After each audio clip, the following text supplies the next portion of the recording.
I hate audio. It's literally the one thing I know every content creator has had an issue with. How do you set it all up? What's better, a USB mic or an XLR? What gear do I need? It goes on and on.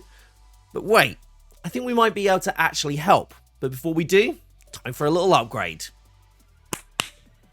That's more like it. Welcome everyone, I'd like you to meet the Wave DX, the first XLR microphone from Elgato. A big thanks to them for sending this to us to test out. In today's video, I'm going to go over how this brand new microphone can help you to not just have studio quality audio, but with accompanying products like the Wave XLR and their new XLR cable, how to take control of your content. My name is Bob, and welcome to Streamsight.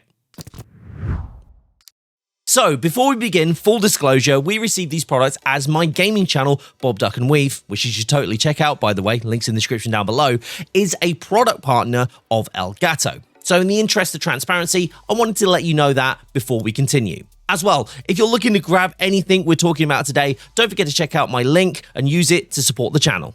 But now that's out of the way, let's talk about the newest shiny thing from Elgato, the Wave DX. As mentioned before, this is Elgato's first dynamic XLR microphone right off the back of the amazing USB condenser mic, the Wave 3, both made with the smarts of the seasoned sound engineers and recording professionals at Lewitt. Speaking of the Wave 3, let's address our first point and probably most important point to start with. What's the difference between the 3 and the DX, and do you really need to upgrade? Well, first of all, the Wave 3 is a great mic. It's USB, so all you have to do is plug it in and it will just work. It also gives you access to the incredibly powerful Elgato Wavelink software that actually makes audio management super easy, whilst giving you the power to control each input and output so you can hear what you need to as a creator, whilst your audience can hear something completely different. For example, I like to really focus on game audio when playing first-person shooters, but my stream chat likes hearing our DMCA strike-free music. Did you like that little segue? So I can mute the music on my end without muting it for the chat. The Wave 3, like most USB mics, is a condenser mic. These mics are used to capture more delicate sounds and higher frequencies, and tend to pick up a lot of audio even when you're away from the mic, so you can still be heard.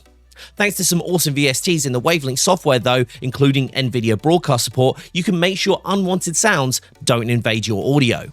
So, if the Wave 3 is so good, why do I want to upgrade to the DX?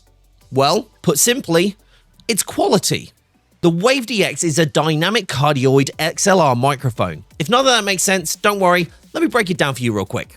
A dynamic microphone is better for capturing loud, strong sounds like vocals, particularly in a live setting, and helps to ensure your voice is the focus. The cardioid polar pattern is nice and wide, which means it gives you a very forgiving acceptance angle for off-axis speaking, which honestly, a lot of creators are guilty of when it comes to high-energy moments when gaming or chatting. Speaking of high energy moments, the eagle-eyed ones among you may have noticed that this mic doesn't have a pop filter to stop those extra plosives. Well, actually, it does. It's built in, so no more knocking your pop filter off when you accidentally bump your mic. No? Just me? Finally, the DX is an XLR mic, and the key positive difference here is that XLR mics give you much more depth and clarity of your voice, as well as a general bumping quality, especially when looking at microphones at this price point. Unfortunately though, nothing comes without its cons, and if you want to get this extra bumping quality, like with all XLR mics, you're going to need an audio mixer. Good news though, Elgato also have this. The Wave XLR, which is not only an audio mixer for any XLR mic, but also enables your Wavelink software in the same way that the Wave 3 does. So you can have the same level of control that you would with the Elgato USB mics. The Wave XLR is an awesome bit of kit in itself. It'll even line up with your Stream Decks in your setup. It has a really nice configuration dial and a capacitive touch mute button on the top to reliably and easily stop your mic audio.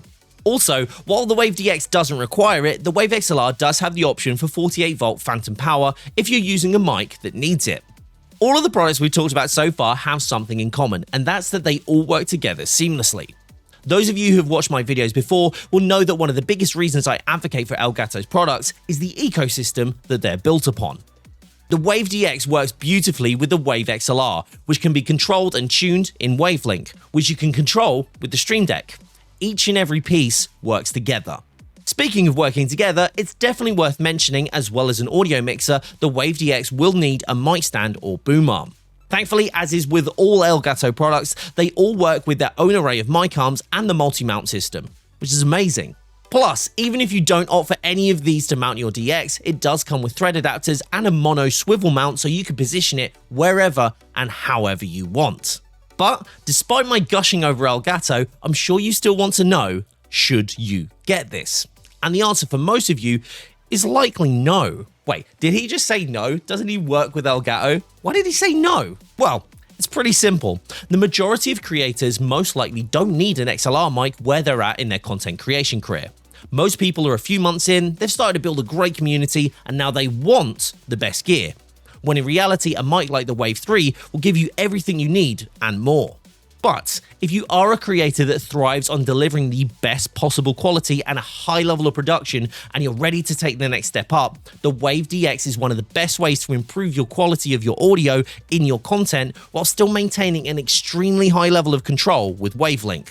So rather than have me just tell you, buy this new thing, the best question you can ask yourself is where you're at in your journey. For me, the DX is perfect. I already had the Wave XLR before I got the Wave DX, so for me, it's just a natural progression. But if you're just starting out, maybe check out the Wave 3, and any money that you save from not immediately going to the top tier in terms of audio quality, you can invest in a Stream Deck or a face cam or some key lights and make the improvements that suit where you are in your journey. Also, if you're investing in improving the quality of your content, don't forget to check out the rest of the videos on the channel for more product reviews, stream help, or assets. Don't forget to like and subscribe, and as always, stay safe, stay awesome, and I'll see you all soon. Bye-bye.